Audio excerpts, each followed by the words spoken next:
Bismillahirrahmanirrahim. Assalamualaikum warahmatullahi wabarakatuh.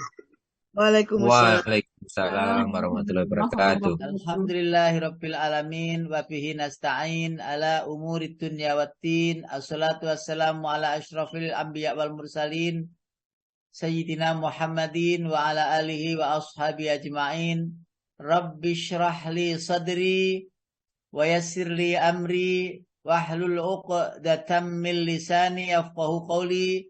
Raditu billahi rabba wa bil islami dina wa bi Muhammadin nabiyya wa rasulah.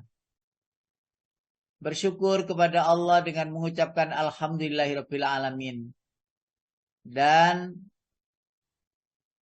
bersyukur kepada Allah dalam perilaku keseharian kita sebagai wujud menikmati, mensyukuri indahnya dan banyaknya nikmat dan karunia Allah. Tentu mafhum bagi kita semuanya bahwa siapa-siapa yang mampu mensyukurinya dalam bentuk ucapan dan amaliyah, maka ia akan mendapati tambahan kenikmatan demi kenikmatan. Dan ingat bahwa imanlah nikmat tertinggi itu, karena tidak bisa ditukar dan dibeli dimanapun, dan itu adalah karunia terbesar bagi kita semuanya. Karena itu ayo menjaga iman ini dengan cara talabul ilmi, dengan cara beribadah sebaik-baik tampilan ibadah di hadapan Allah. Semoga Allah menambah kenikmatan dan keberkahan dari apa yang Allah akan berikan kepada kita untuk kita nikmati di dunia sampai akhirat. Yang kedua, selawat dan salam semoga tercurahkan kepada junjungan kita Rasulullah Muhammad Sallallahu Alaihi Wasallam. Beliaulah, sekali lagi, beliaulah cahaya alam ini. Beliau adalah cahaya alam ini yang memberikan cahaya kepada kita semuanya, sehingga terkuatilah hati yang ada iman itu dengan tambahan cahaya petunjuknya, cahaya uswahnya dalam kehidupan sehari-hari, dan cahaya nikmat syafaatnya nanti di akhirat, insya Allah. Bapak Ibu yang saya hormati, tidak lupa saya ucapkan terima kasih kepada Bapak Ibu kepala sekolah, apa ini namanya, yang membawai, yang ngeramut ngaji online Asyifa ini. Tentu saja selamat Hari Guru para ustadz, para guru. Kemarin tapi ya, tidak apa-apa, agak terlambat sedikit karena kemarin saya tidak ikut online. Betapa sesungguhnya guru sudah sekian tahun ya, sekian tahun masih belum ada apa itu perlindungan dalam hak-haknya. Tetapi tidaklah mengapa itu tidak penting. Ya, perundangan-perundangan insya Allah akan ditata kembali agar guru terselamatkan dan guru tetap menjadi pionir bagi cerdasnya kehidupan bangsa dan cerdasnya anak-anak kita, cucu kita di masa depan yang akan menghadapi masanya nanti setelah kita tiada. Ayah, bunda, bapak, ibu yang saya hormati, wabil khusus Bapak Kiai Haji Soekardi, semua asatid yang juga saya hormati pula. Tentu pagi ini saya hanya memberikan sesuatu yang ringan-ringan, yang biasanya topiknya itu bulat-bulat ya, sehingga menebak apa yang dimaksud itu perlu ada pemikiran-pemikiran. Bapak Ibu begini, saya terinspirasi dengan umatnya Nabi Musa pada saat itu, Bapak Ibu. Bapak Ibu ini semoga tidak ngantuk ya, karena ini sudah agak dingin-dingin nih. Ya, sudah lumayan dingin di Jombang maksud saya, ini sudah dingin, sudah hujan. Jadi mungkin Surabaya kita, tempat kita ini belum hujan ya, masih masih dimendungi dulu ya, didinginkan dulu buminya baru nanti turunkan hujan gitu ya. Biasanya rencananya gitu ya, kita nggak tahu bocorannya apa rencana malaikat pembagi hujan itu. Tapi yang jelas didinginkan dulu agar nanti hujannya itu pas turun itu pas. Sehingga tidak meledak, tidak pecah karena habis panas langsung diturunkan hujan. Harus didinginkan dulu suasananya bumi ini sehingga tidak bahaya nanti kalau langsung diturunkan hujan. Terinspirasi dari umatnya Nabi Musa. Umatnya Nabi Musa, Bapak Ibu, begini. Ini inspiratif sekali kisah ini. Seorang umat Nabi Musa ini seorang yang rajin membersihkan tempat ibadat, membersihkan masjid. Dia tidak kenal lelah, tidak kepikiran ini ada apa ini namanya, ada bayarannya atau tidak, ada honornya atau tidak, tak penting. Dan memang tidak terlihat di dalam untuk ikut ibadah bersama Nabi Musa. Jadi setiap pagi ia membersihkan halamannya, tempat ibadah itu di dalamnya dibersihkan. Ya para sahabat Nabi Musa taunya gitu aja. Lalu ibadah itu tidak pernah kelihatan di soft-soft yang dibimbing oleh Nabi Musa, tidak kelihatan. Suatu ketika Allah mengambilnya. Allah mengambilnya. Kembali kepada Allah. Wafat gitu ya. Terus Nabi Musa mau mensolati. Ketika Nabi Musa mau mensolati, itu sahabat-sahabatnya itu menghalangi. Ya Rasulullah, wahai Nabi Musa. Dia itu tidak sholat. Kenapa disolati? Loh iya tak? Gitu bahasa kita. Loh apakah dia nggak pernah ikut sholat? Nggak pernah. Dia itu hanya di luar-luar saja. Bersih-bersihkan aja.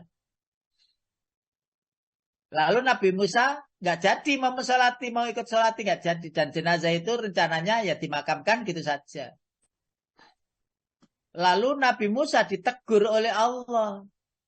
Wahai Musa, tahukah yang kau tinggalkan itu jenazah? Itu adalah kekasihku. Coba. Kekasihku. Kaget Nabi Musa. Loh, lah kok sahabatku bilang itu adalah orang yang nggak pernah sholat. Masuk di dalam tempat ibadah. Wahai Musa, itu adalah kekasihku. Mandikanlah, kafanilah dengan baik, dan sholatkanlah serta makamkan dengan sebaik-baik pemakaman. Kaget Nabi Musa kalau dibilang kekasihku, loh apa ibadahnya? Apa perbuatannya sehingga Allah mencintai? Di sini sejarah topik ini keluar. Orang-orang yang dikasihani, ayo dikasihi oleh Allah. Lalu Nabi Musa karena terkejutnya itu memanggil seluruh sahabatnya. Wahai sahabatku, dia adalah kekasih Allah. Ayo kita sholatkan. Pastilah sahabat Musa yang dablek itu Bani Israel itu mesti nanya ada apa, kenapa, dan seterusnya. Lalu Nabi Musa menjelaskan. Walaupun ia tak tampak mengikuti sholat berjamaah setiap hari. Tetapi ketahuilah bahwa bersihnya tempat ibadah, sucinya tempat ibadah yang kita pakai, itu adalah jasanya. Dan ia tidak memandang apa ini yang aku lakukan ini baik dan sebagainya, tidak. Tapi yang terpenting adalah tempat orang sholat, tempat orang ibadah itu, dia bantu untuk dibersihkan. Tidakkah engkau mengerti bahwa sholat tenangmu di tempat ibadah, nyamanmu di tempat ibadah, sholatmu diterima, bersih dan suci tempatmu, itu karena jasanya. Dan engkau tidak pernah memikirkan betapa Allah menyenanginya, walaupun itu sepele, hanya bersih-bersih, resik-resik, sapu-sapu, nata tempat ibadah yang tidak tidak bagus, tidak enak, tidak nyaman menjadi nyaman. Sandal-sandal tertata rapi. Dia semuanya yang melakukannya. Bukankah terkadang orang itu memandang amalan besar, ya, sehingga dia itu menjadi tenar dengan amalan besar itu. Nah, orang itu kadang memandang kecil perbuatan baik itu, sehingga tidak ada orang yang mengenangnya. Bagi orang yang melakukannya tidak terkenang, tidak terurus, sehingga luput dari perhatian kita amal ibadah yang kecil yang dilakukan oleh orang yang biasa-biasa saja melakukannya dengan ikhlas penuh, dengan keikhlasan dan ketelatenan, istiqomah. Coba terpikirkah kita bahwa ada amalan-amalan yang sering kita tinggal kecil, tetapi itu ternyata dikasih Allah, disayang oleh Allah. Bukankah masih ingat kita? Masih ingat kita 1400 tahun yang lalu pada masa Rasulullah? Amalan Bilal kurang apa? Amalan Bilal itu kurang apa? Sholat selalu bersama Rasulullah. Muadzinnya Rasulullah. Tetapi Rasulullah mengatakan terompa Bilal itu sudah terdengar di surga padahal orangnya masih di dunia. Lalu Rasulullah mengetahui apa yang menjadikan Bilal istimewa begitu. Wudhu. Sepele kan? Wudhu. Sepele kan? Selalu menjaga wudhu. Bukan menjaga sholat. Bukan perjuangannya, jihadnya, dan lain sebagainya. Bukan ternyata. Bapak Ibu yang dirahmati Allah. Mendatangkan apa ini namanya? Kasih sayang Allah. Sehingga Allah itu cinta pada kita. Banyak cara ternyata. Dan jangan bayangkan amalan besar.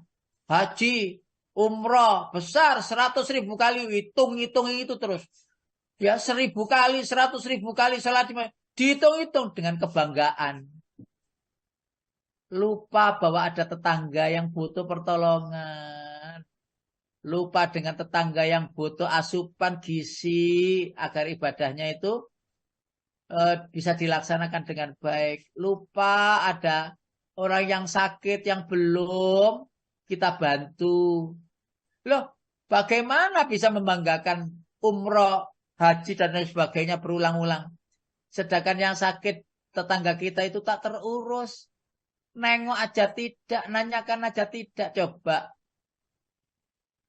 Allahu Akbar wa ilaiham. Ketika itu terus kita sejenak memikirkan diri kita ini. Bangga dengan dekat masjid lalu sholat jamaah terus. Lah, amalia kepada yang lain yang itu tak terpikirkan oleh kebanyakan manusia. Seharusnya kita mencarinya sehingga mendatangkan kasih sayang Allah, cinta Allah kepada kita. Lalu dibela-belanya. Seantero dunia langit. Dibela-bela kita itu. Di hadapan makhluk yang suci namanya malaikat. Itu loh. Si bapak itu, Pak Kodar itu. Itu loh Pak Sulis itu. Itu loh Pak Harto itu. Aku cinta padanya. Itu loh seluruh jamaah Syifa. Aku cinta padanya. Apakah kalian mencintai? Kata Allah kepada para malaikat. Ya Allah, apa yang kau cintai, kami akan mencintai. Karena itu, sebarkan, umumkan bahwa aku mencintainya. Setelah disebarkan itu, Bapak Ibu yang dirahmati Allah, lalu didoakan. Ya Allah, keluarga ini, ya Allah, keluarga ini. Anggota Syifa, ya amin, ya Rabbal alamin. Bukankah itu ada hadisnya kan? Ada hadis qudsinya kan? Sering kita dengarkan. Bahwa ketika Allah sudah mencintai seseorang, maka tidak ada yang bisa mengusiknya. Bahkan memfitnahnya bisa jadi racun baginya. Bagi yang memfitnah. Kalau sudah Allah mencintainya itu, Allah akan menjaganya dengan sebenar-benar penjagaan. Maka itu biasa kita sering mendengarkan. Di antara siapa sih yang dicintai Allah? Itu Allah tuturkan di dalam Al-Quran. Allah sampaikan di dalam Al-Quran. Lah, siapa-siapa mereka, Bapak Ibu yang dirahmati Allah? Mereka yang dicintai Allah itu di antaranya adalah, nah ini, saya sampaikan di slide agar terlihat. Monggo. Yuhibbullah. Manusia yang dicintai Allah. Yang pertama adalah al-muhsinun. Al-muhsinun. Itu di situ sudah terdapat ini ya. Sudah terdapat ayat-ayatnya. Ayo kita pilih salah satu di antaranya. Yaitu surat nomor 2 ayat 195. Banyak ayatnya. Mewakili 3 ayat itu. Surat nomor 2 ayat 195. Sudah ketemu Bapak Kodar? Iya, Pak. Sampun. Monggo langsung dibaca. Bismillah. Bismillahirrahmanirrahim. Langsung artinya, Pak. Nih. Langsung artinya, Pak. Oke. Bismillahirrahmanirrahim. Dan infakkanlah hartamu di jalan Allah. Dan janganlah kamu jatuhkan diri sendiri ke dalam kebinasaan dengan tangan sendiri. Dan berbuat baiklah. Sungguh Allah menyukai orang-orang yang berbuat baik.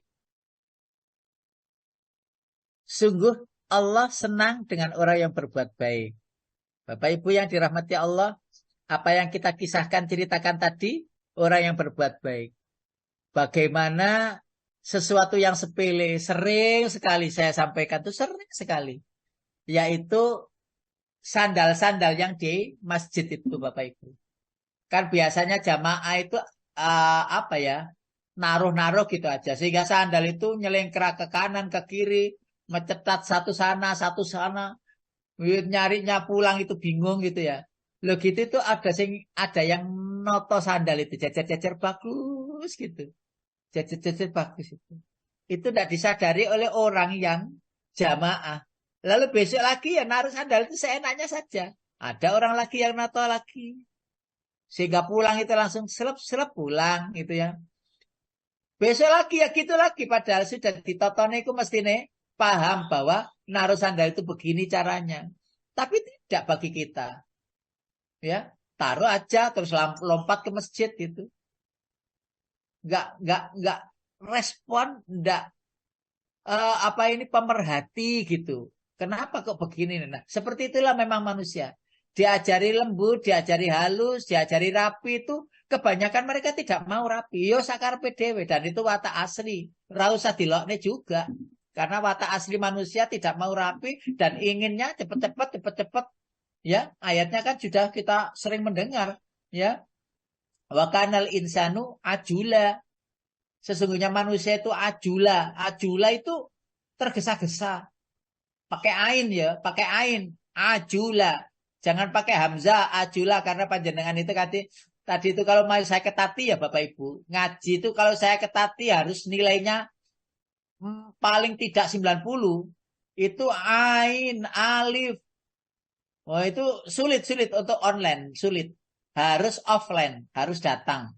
Jadi ajula itu tergesa-gesa. Tapi kalau ajula pakai alif, pakai hamzah, ajula itu artinya ajal. Artinya ajal kan berbeda jauh. Jadi a itu harus benar-benar nampak. Nah, Bapak Ibu, al-muhsinun adalah ranking di antara orang-orang yang dicintai Allah. Bahkan di dalam surat An-Naml ya, selain surat ini, ya, surat An-Naml, surat An-Nahl. Surat An-Nahl itu surat yang ke-16, nggih. Pak Qadar, surat yang ke-16. Itu ayat yang terakhir. Ayat yang terakhir, ayat 120.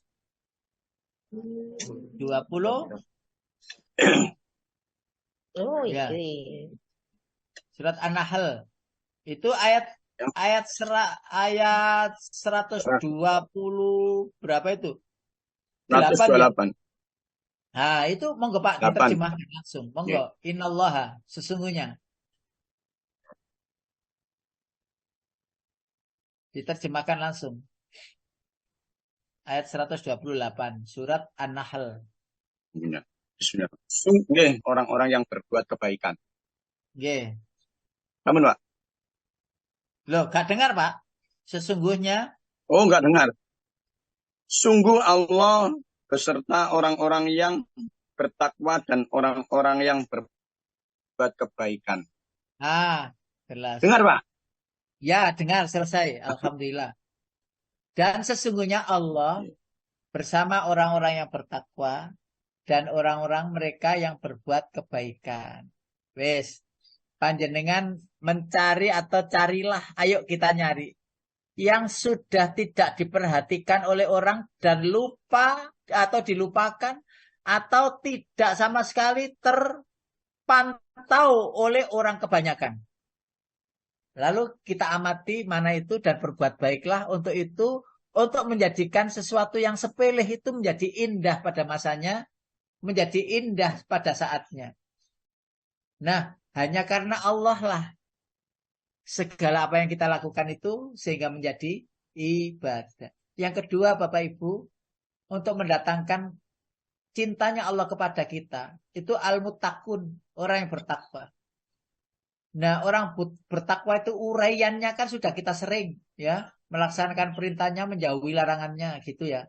Tetapi ada apa ini simbolik tanda-tanda orang-orang yang bertakwa itu. Tanda-tandanya. Dan tidak selalu nampak di luar. Tidak selalu nampak di luar. Ya bisa jadi orang yang bertakwa itu ya bisa jadi ya kesederhanaannya. Kenapa? Karena bertakwa itu bukan apa ini namanya tanpa ibadahnya tekun ke masjid tiap hari, bukan itu saja maksudnya ya iya itu, tetapi ada yang tersembunyi yang itu menjadikan Allah itu senang.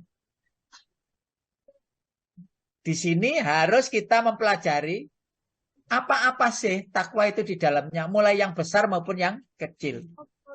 Nah, panjenengan pernah dengar menyingkirkan duri ya yang ada di tengah jalan. Bukankah itu masuk golongan orang yang takwa? Sepele Bapak Ibu. Sekarang ini kan ditambahi duri-duri ditambahi. Bentuknya polisi tidur. Itu saya menganggap itu kenapa di kampung diberi polisi tidur itu? Kan enak itu jalan lurus gitu enak. Ya gak duri. Tapi itu menyakitkan hati. Lek duri itu kan menyakiti kaki. Tapi itu menyakiti hati. Orang kan sepedaan ya mulan, kaget jedok gitu. Itu kan ngerusak sepeda. Ya ngagetne wong. Pegang setir itu kalau nggak kenceng, pegangannya itu bisa munting. Allahu Akbar walillahilhamd. Yang menjadikan begitu itu ya siapa gitu ya. Kalau jalanan-jalanan yang umpamanya di tol gitu ya, itulah pantas agar tidak ngantuk. Tetapi itu ada di kampung yang kecil ya sepedanya sudah ditulis saja pelan-pelan banyak anak-anak. Udah pelan-pelan saja gitu diberitahu dan sebagainya. Lah diberitahu itu sudah Ustaz gini dan sebagainya. Loh ya diberitahu lagi jangan bosan-bosan. Sehingga apa? Jalan itu bisa mulus gitu enak. Namanya Siratal Mustaqim. Loh Siratal Mustaqim itu ada Ustaz ono reni kok ono godaan-godaannya kok. Iya, tapi beda ya. Itu menyakitkan hati itu bagi pengguna jalan. Ya wis ngene iki terus polisi krungu jan aku ya diseneni jane. Tapi gak apa-apa wong aku usul ngene iki kan usul. Lek iso iku aja dikei atik gundukan itu sampai sepeda iku nyagruk cegrek gitu nisore iku kan. Kan gitu lah panjenengan pernah sih merasakan gitu lah sepedaan ada polisi tidur keduren atau kekecil gilik gitu cetak gitu. Loh, ngapunten. Hadisnya itu singkrihne di jalan itu agar tidak membahayakan. Loh kok malah loh kan gitu loh maksudnya. Hal yang sepele ya menyingkirkan duri di tengah jalan. Ada yang ringan lagi. Masuk dari golongan orang yang bertakwa itu. Senyumlah kepada saudaramu. Jangan kau palingkan wajahmu dengan saudaramu. Sapa orang lain yang tidak menyapamu. Itu loh ciri takwa. Ciri takwa di sana ada. Lah ayatnya di mana wala tusair khaddaka linnasi wala tamshi fil ardi maroha. Kan ada itu. Innallaha la yuhibbu kulla mukhtalin fakhur. Ayo. Boleh dong di surat-surat Luqman itu. Surat 31 monggo. Pak Qadar surat nomor 31. Ayatnya ayat yang ke berapa itu? Ayat 18. 18. Okay. Ayat 18 monggo Pak Qadar diterjemahkan. Nggih, Pak. Bismillahirrahmanirrahim. Dan sederhanakanlah dalam berjalan. Dan sederhanakanlah dalam berjalan. 18 Pak, 18. Dan janganlah kamu memalingkan wajah dari manusia karena sombong. Dan janganlah berjalan di bumi dengan angkuh. Sungguh, Allah tidak menyukai orang-orang yang sombong dan membanggakan diri. Rata-rata orang yang memalingkan wajah itu mesti merasa dirinya itu lebih baik. Biasanya orang itu kalau hatinya tidak lebih baik dari orang yang lalu lalang yang lewat yang dilaluinya, itu biasanya nyapa. Orang yang umpamanya ya, orang yang tidak punya, itu sering nyapa dengan orang yang punya. Pak, monggo, gitu ya, nyapa gitu. Lah, tidak selalu dan jarang ada. Kalau orang itu, kalau umpamanya sudah tingkatannya, levelnya itu tinggi, entah pejabat, entah orang kaya, entah banyak ilmunya, entah apa begitu ya. Itu yang sering malah tidak nyapa. Karena apa? Mungkin di dalam hatinya itu kita tidak bisa nebak ya. Ada rasa lebih. Ada rasa lebih dari yang lain. Sehingga nyapa itu males. Kenapa kok seperti itu? Lah, itu padahal di antara sifat-sifat orang yang bertakwa. Lah, ketika orang itu menyapa orang, itu sedekah. Menyapa orang itu adalah akhlak. Menyapa orang itu adalah moralitas dirinya, harga di hadapan Allah Tuhannya.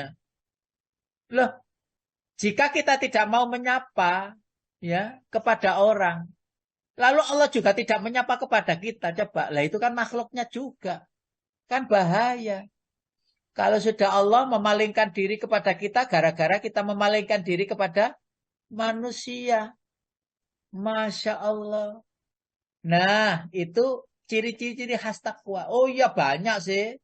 Dan ciri khas takwa itu ya adil, ya takwa. Ya, terus sering Quran itu membahasnya begini, wali basut takwa, pakaian-pakaian takwa harus diperhatikan. Baik pakaian takwa itu dalam bentuk fisik maupun bentuk yang bentuk yang ketakwaan di dalam hati rohani ya. Itu pun juga harus diperhatikan secara ilmu. Karena itu penting tambahan ilmu untuk mendekati atau untuk memahamkan diri ini agar semakin dekat kepada Allah. Loh, orang itu biasa-biasa saja kok. Tapi bahasa wong Jawa malati. Malati. Orang itu biasa-biasa saja ya. Nyapu jalan. Itu loh. Nyapu jalan sak Surabaya itu. Orangnya biasa-biasa saja ngambil sampah gitu. Ngambil sampah. Itu kan kita itu merinding ya. Sampah kita sendiri itu loh. Ngambil untuk dikeluarkan itu membawanya itu agak apa gitu ya. Bagi mereka tidak. Bagi tukang sampah tidak. Sampah apa saja diambilnya, diangkutnya, dibuangnya. Untuk apa? Panjenengan biar nyaman. Lalu di hadapan Allah, merasakah kita lebih daripada tukang sampah? Oh tidak, tidak. Kenyamanan kita di rumah itu karena ada tukang sampah itu. Coba tukang sampah itu seminggu tidak datang atau sebulan tidak datang.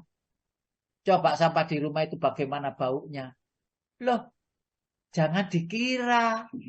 Jangan dikira.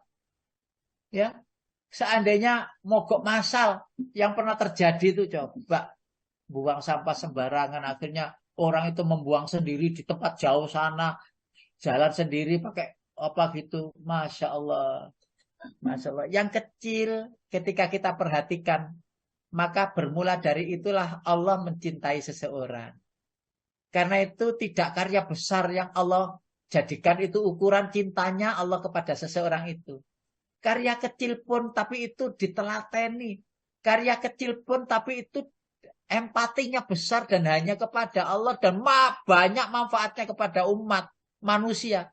Justru itulah yang bisa jadi mendatangkan cinta Allah kepada seseorang. Masya Allah. Dan pernah berulang-ulang terjadi. Kisah-kisah masa lalu kalau kita melihat, membaca ya, kisah-kisah inspiratif para sufi ya gitu ya. Para sufi ini Pak Qadar mungkin banyak bukunya ya. Kisah-kisah sufi yang itu dicintai Allah dengan amalan-amalan yang sederhana. Saya hanya 2 buku yang saya miliki itu kisah-kisah sufi itu. Betapa orang yang sederhana itu mendatangkan karunia besar. Ngapunten, orang yang sederhana, yang dicintai Allah, itu berada seandainya di kampung. Kampung itu bisa damai, guyup, rukun, gak ada kegeran, gak ada kelaparan, gak ada kesedihan, kesusahan. Gara-gara apa Pak? Para jamaah, para Bapak Ibu sekalian? Gara-gara yang dikasih, yang dicintai Allah itu berada di situ. Sehingga membawa keberkahan lingkungan. Lingkungannya menjadi nyaman, banyak orang ke sana. Padahal di tempat lain tuh panas, di situ itu dingin, enak. Padahal nggak ada apa-apa, biasa sama di panas yang sama, di matahari yang sama, di terik yang sama, di musim yang sama. Tetapi kenapa tempat itu jadi dingin? Pohon, sama pohon-pohon ya gitu-gitu saja. Tapi kenapa dingin? Kalau satu orang ini yang dicintai Allah ini pergi, alamat kembali lagi tempat itu menjadi resah, banyak yang gelisah, banyak kelaparan, utang piutang merajalela dan lain sebagainya. Karena apa? Sudah dicabut oleh Allah atau mungkin dipindahkan oleh Allah ke satu tempat. Atau mungkin diwafatkan oleh Allah sehingga keberkahan itu hilang. Maka ketika kampung kita Bapak Ibu kok damai, tenang, masyarakatnya rukun, panjenengan harusnya niteni siapa yang bisa menjadikan kampung ini rukun? Siapa yang menjadikan ini kok baik-baik? Panjenengan titeni. Oh, mungkin yang ngeramut masjid ini ya. Yang ngepel-ngepel ini ya. Oh, mungkin yang muadzin ini yang selalu rutin ini ya. Oh, mungkin orang ini yang selalu ngajak ngaji pengajian ibu ini ya, bapak ini ya. Panjenengan titeni. Itu diawet-awet. Jangan sampai mereka itu pergi. Bisa jadi ketika muadzin ngapun seandainya beliau yang menjadikan beliau yang dicintai Allah. Kok ketika muadzin itu nggak ada terus bingung semua orang kamu gini. Oh berarti telah hilang satu hamba Allah yang dicintainya yang menjadikan damainya suatu kampung. Sampai kepada satu negara, negeri. Andaikan nggak ada itu, habis sudah. Nggak ada itu, habis sudah. Nah, dan seterusnya, dan seterusnya. Allah ngeman orang yang dicintai. Dan Allah jadikan orang yang dicintai itu memberkahi. Dan ketika berkah itu sudah datang, maka damailah hati. Dan seterusnya, dan seterusnya. Yang kedua, Bapak Ibu adalah, yang ketiga adalah as-sabirun. As-sabirun. Orang-orang yang sabar. Wais, insya Allah kita semuanya bisa sabar. Ya kadang-kadang wae gak sabar, tapi sering iso sabar. Kadang-kadang saja gak sabar. Kalau dadak-dadak biasanya gak sabar. Tapi lek kapan direncanakan iso sabar. Wis tak meneng wae, wis tak rungokne wae. Masih ana ngomel dirungokne, kalau pegel-pegel dhewe. Ya wis ngono wae. Kalau ada orang yang begini begitu, sudah dilihat saja, tenangkan hati, tenangkan hati. Nah, yang paling utama sabar adalah menjalankan perintah Allah dengan sebaik-baiknya, menjauhi dengan sejauh-jauhnya larangan Allah. Di antaranya itu adalah orang yang sabar. Sabar melaksanakan perintah Allah, sabar menjauhi larangan Allah. Ada ayat ketiga, surat ketiga. Bahkan surat yang ketiga, ayat terakhir, ayat 200. Ya, ayat 200. Itu malah klimaksnya ada di sana. Ya ayyuhalladzina amanus biru, wasabiru, warabitu, fattaqullaha la'alakum. Di antara sabar inilah yang mendatangkan Allah jadi cinta kepada kita. Bukankah kita butuh loh Bapak Ibu? Monggo Pak Kodar diterjemahkan surat nomor 3 ayat 200. Monggo. Wahai orang-orang yang beriman, bersabarlah kamu dan kuatkanlah kesabaranmu, dan tetaplah bersiap siaga di perbatasan negerimu, dan bertakwalah kepada Allah agar kamu beruntung. Loh kan, diulang-ulang sebenarnya artinya sabar. Ya ayyuhalladzina amanu isbiru, itu perintah Bapak Ibu. Bersabarlah itu perintah. Artinya kalau kita nggak sabar itu dosa. Dosa. Isbiru. Isbiru itu perintah Allah langsung. Terus wasobiru. Ditekan mari isbiru wasobiru. Setelah isbiru itu wasobiru. Lalu sobiru sotnya panjang. Itu sabar yang tidak ada batasannya. Sehingga tidak boleh bilang aku wis mentok iki. Wis tak sabar-sabarno, wis sak wulan iki rong wulan iki tak sabar-sabarno. Wis saiki aku gak kuat, aku wis gak sabar maneh. Lah yo berarti sudah tidak sabar namanya. Lah Allah meminta kita itu sabiru, sabar yang tidak ada batasnya. Karena itu shotnya dipanjangkan. Jadi kalau ada kata yang diawali dengan huruf panjang, zalimun, ya, khasyi'un, sabirun. Kalau ada kadzibun berarti dusta terus-menerus. Zalimun berarti zalim yang terus-menerus. Kafirin, kafirun sama kafirnya terus-menerus. Sabirun juga demikian. Sabarnya terus-menerus tanpa batas. Wahai orang yang beriman, bersabarlah. Lalu jadilah orang sabar. Nah gitu. Sabirun. Warabitu. Dan kuatkanlah kesabaranmu untuk menjaga di perbatasan-perbatasan kampung halamanmu. Maka di sini ada perintah untuk menjaga negeri, kampung agar tidak ada musuh yang masuk atau tidak ada penjajah atau perampok malam hari dan sebagainya, sehingga ada penjaganya. Maksudnya kalau ada kampung dulu dijaga ya Bapak Ibu, ada virus itu. Itu corona itu dijaga oleh orang-orang di perbatas kampung, dikunci, ditutup. Itu maksudnya apa? Mengamalkan ayat ini, dijaga agar tidak ada orang masuk, yang ini, yang itu dan lain sebagainya, agar yang tidur di malam hari teramankan ya dengan penjagaan itu. Itu di antara orang yang dicintai Allah. Yang pertama muhsin. Muhsin itu ya hasan, dari kata hasan. Hasan itu berbuat baik. Hasanun itu berbuat baik.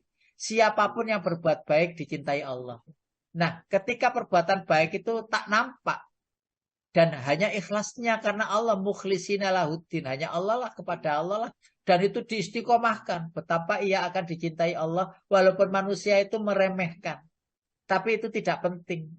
Tidak penting diremehkan orang, dinyek uang, alah wis ngono ngene. Sudah nggak apa-apa, yang penting Allah sayang dan kita pun juga hanya karena Allah. Orang yang mutakun juga demikian. Orang yang sabirun juga demikian. Yang berikutnya yang keempat Bapak Ibu adalah al-mutawakkilun. Orang yang bertawakal kepada Allah. Orang-orang yang bertawakal kepada Allah. Bapak Ibu, sering kita mendengar gimana ya Ustadz ya, suami ini kerjaannya sudah tidak tetap ya serabutan gini-gini. Akhirnya ya untuk makan sehari-hari seadanya gitu. Enggak apa-apa Bu. Allah tidak akan, enggak apa-apa Pak. Allah tidak akan membiarkan hambanya yang tidak atau yang tidak bekerja itu terbiarkan tidak terasupi makanan. Tidak mungkin manusia hidup itu tidak mendapatkan haknya, yaitu makan dan minum. Allah siapkan, Allah selesaikan. Nah, yang penting orang itu obah. Bahasa Jawanya obah itu apa? Kerja.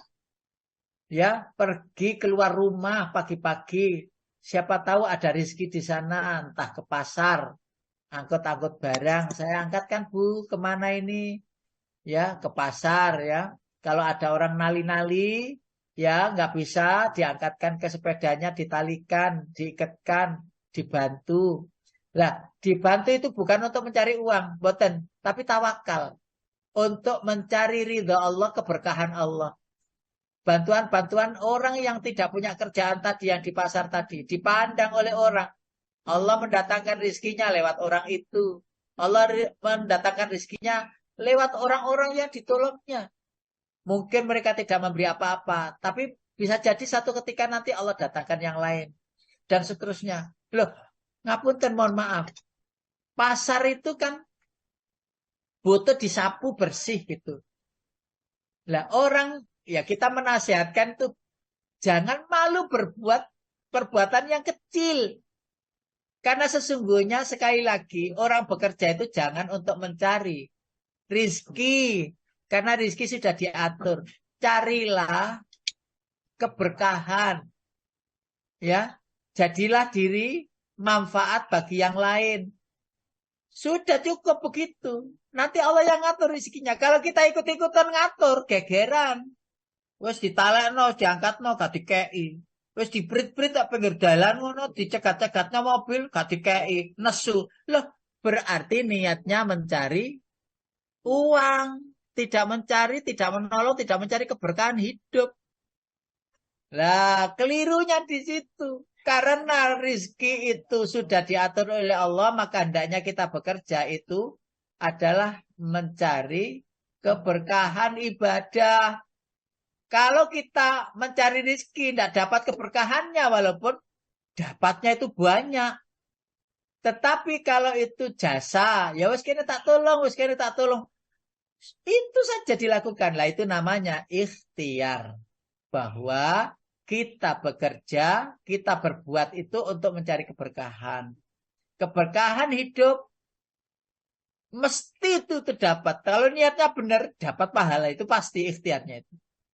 Di samping dapat pahala, Allah bahagiakan dengan ayat yang sering kita dengar. Min haitsu la yahtasib. Dari arah yang tidak diduga-duga. Loh, ini apa ini Pak? Sudahlah, diterima aja. Loh, lah ya apa ini? Sudah terima aja. Ternyata dulu-dulunya itu dia pernah membantu apa gitu sehingga yang bantu tuh lupa. Lupa, nggak ngingat sama sekali. Karena apa? Dia tidak kepikiran sampai apa gitu, tidak. Tapi memang kepikiran hanya lillah, mencari keberkahan Allah, nolong orang, dan lain sebagainya. Saat terpuruk, bukankah sering kita melihat tayangan itu ya? Ya, dulunya itu dia bos perusahaan itu. Dia hanya menolong orang yang ada di pinggir jalan. Nah, kamu kerja apa? Kamu bisa apa? Terus dikasih uang. Lah, uang itu akhirnya dia bikin sebuah gerai kecil gitu. Lalu dia ternyata akhirnya berhasil. Ternyata diundang oleh ini apa? Oleh pengusaha itu. Ayo gabung sama kita. Akhirnya jadilah dia bos besar. Orang yang tadinya nyumbang cuman beberapa ngasih uang, itu terpuruk. Akhirnya mampirlah tidak sengaja ke rumah itu loh. Itu kan orang yang dulu nyumbang saya, yang jadinya sampai saya sekarang ini. Akhirnya diangkat jadi pegawai di sana, dijadikan satu. Coba, loh sampean siapa? Loh saya dulu yang Bapak tolong waktu di pinggir jalan itu loh Pak. Masa gak ingat? Coba. Nggak kepikiran kalau dia menolong itu jadinya sampai segitu. Allah yang ngatur. Kalau kita itu bermanfaat bagi yang lain, ya sudah. Kan sering kita dengar hadisnya.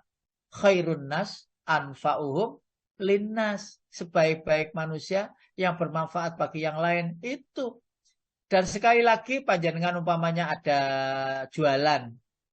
Jualan apa saja. Itu carinya cari berkah loh ya. Jangan keliru. Panjenengan kalau carinya itu untung. Cari untung. Pasti buntung. Wong orang beriman kok cari untung itu loh.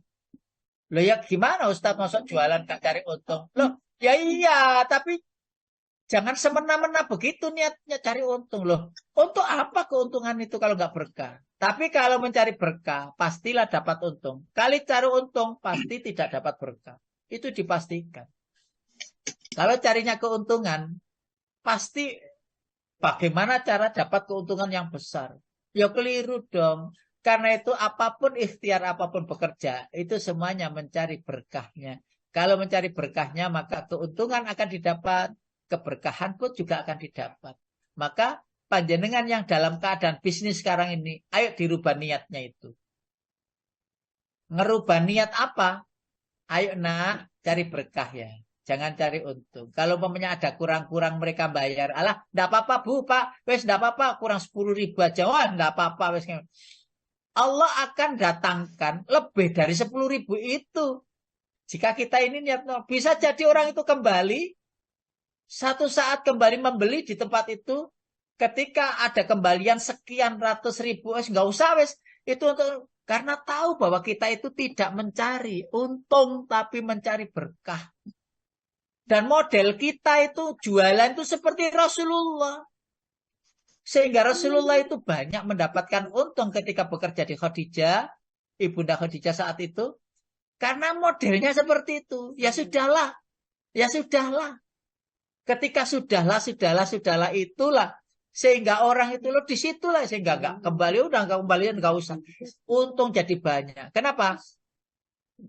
Keberkahan didapat. Kalau sudah keberkahan didapat, maka rizki pun min haitsu la yahtasib didapat. Lah itulah orang yang bertawakal. Karena itu kalau kita ngerubah niatan kita apa saja dalam hal bekerja, merubahnya itu mencari keberkahan hidup. Jadi pegawai yang mencari keberkahan. Jadi pengusaha yang mencari keberkahan. Setiap usahanya selalu manfaatnya kepada orang lain itu banyak. Akhirnya dikenal kan, Allah yang mengenalkan orang lain kepada kita. Lah sudah beli di situ aja, enggak mungkin rugi. Ketika kita sedekahkan di sana, wes gak usah kembaliin mas, gak usah kembali. Uang itu tidak dikantongi sendiri. Untuk orang lain yang beli yang nanti kurang. Loh coba. Aduh Pak, lah uang saya kurang gini. Ah, wes gak apa-apa, wes gak apa-apa. Kenapa? Karena ada asupan orang lain yang kemarin itu yang diberikan kembalian tidak mau. Seperti itu. Sehingga tempat itu menjadi berkah. Bukankah sejarah telah mencatat pada zaman khalifah-khalifah dulu itu. Roti Bapak Ibu, itu ditaruh pabrik roti itu menaruh roti digantung di depannya tokonya gitu. Yang roti itu ditulis halal, majanan, free. Kalau ada orang kelaparan itu ya, nggak ngambil sak gebok ngundak, ya ambil satu untuk cukup diasupi di perutnya. Ketika ada orang lewat, ambil satu dan ngasih uang di situ, dikasih dan tidak ada kembalian. Ngasihnya kurang apa lebih itu tidak penting, taruh di situ, roti dibawa pulang, dimakan di rumah. Lalu orang lagi datang mengambil karena tidak punya uang. Penjaga tokonya, silakan diambil. Mengambil 2 karena ada anak di rumah, diambil 2. Orang melihatnya kadang dikasih uang, kadang tidak. Sehingga terus begitu bergulir. Dan ramailah toko roti itu karena keberkahan sedekah yang dilakukannya setiap. Sekarang ini ya gak iso ngono. Delen po ana ngarep ya bablas langsung. Gak ana sing tuku lah wis gak karu-karuan sekarang ini. Butuhnya itu 1 roti. Juku iku 10. Lah kan repot ngono iku. Dulu ndak, benar-benar jujur bahwa roti itu juga untuk yang lain. Seandainya itu terjadi, betapa damainya dunia ini, tidak ada yang namanya kelaparan. Karena orang yang kaya empatinya tinggi terhadap orang-orang yang tidak punya. Demikian Bapak Ibu, apa yang bisa kita sampaikan, kita lanjutkan pada pertemuan yang akan datang insya Allah, yaitu at-tawwabun, al-muqsitun, al-mujahidun, al-ladina yuhibbunallah, ruhama'u bil mu'minin, dan seterusnya di episode yang berikutnya. Insya Allah kita masih ada umur, masih hidup. Ya, kalau sudah tidak hidup ya besok nggak ada ya saya sekarang ini mohon maaf lahir dan batin. Andaikan besok tidak ketemu lagi maka insya Allah ketemu di surga insya Allah. Kepada Bapak Soeharto silahkan.